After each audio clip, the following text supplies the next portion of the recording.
I'm Dr. Mark Hatala, and I want to welcome you to my office. I'm a cognitive scientist who studies time travel by replicating days from the past. So everything that someone who was alive on a particular day would be exposed to, from early morning newspapers through late night television and everything in between. Now, the day we're talking about for this video is February 9th, 1964. That's my George Harrison imitation. And that was the night that the Beatles made their first appearance on the Ed Sullivan Show. And our topic for today is the salacious news from February 9th, 1964. And where would we look for that? Why, in the National Enquirer. The Citizen of the Year burned his pal alive to fake his own death. Now, a lot of people believe that the National Enquirer is a fairly new phenomenon, but it actually goes all the way back to 1926, where it was a local newspaper in New York called the New York Evening Enquirer. Things really started to change, though, in 1952, when Generoso Pope bought the paper and really turned it into crime stories and celebrity news, and gossip, I guess would be the right word.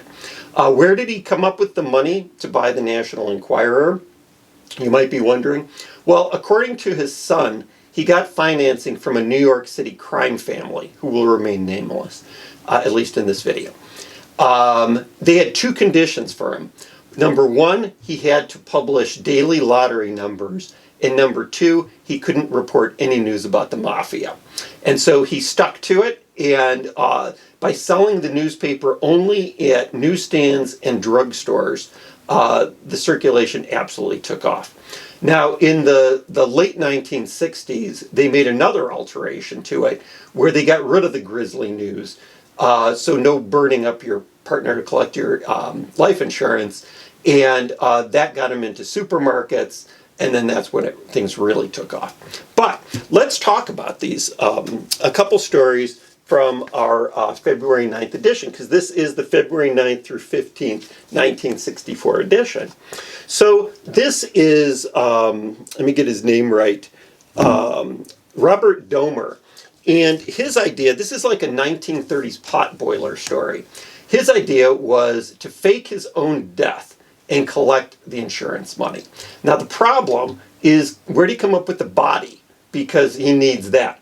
And the other problem is he's 6'5" and 325 pounds. And so it's tough to find a body double under those circumstances. And he was Citizen of the Year. So what does that say about the rest of American society? It's an interesting article. The second thing I want to talk about that's in this edition is a gossip column called Inside and Straight. And it's got a lot of, it's got a lot of Hollywood gossip.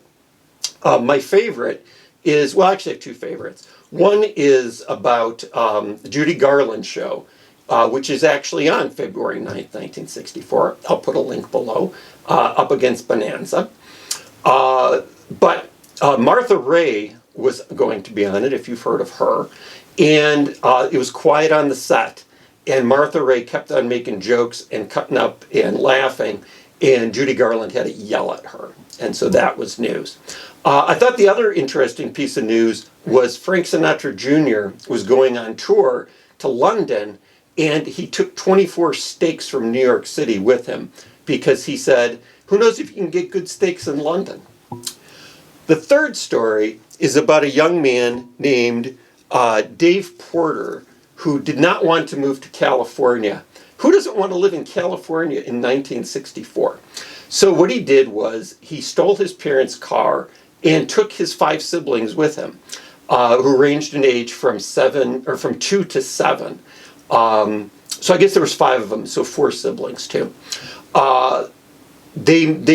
was trying to get back to Texas, which is where they were from. Now, they didn't get the whole way. I won't, spoiler alert, they didn't make it. But he got through Arizona. He was stopped at the border, and they checked the car for plants. And they let him go. A 16-year-old with children between 2 and 7 in his vehicle. They just let him go. It was a different time in 1964. The last article, I think, is the most interesting when you compare it to our time. And it involves the case of Martha Heap and her husband James. So he had cancer, and he kept on telling her that he wasn't going to die alone. There's people argue about this, whether we all die alone or not. He believed that he did not want to die alone, and so he was going to kill her. And so he threatened to kill her all the time. According to her, he beat her, he threatened her all the time, and he even took a shot at her once and missed.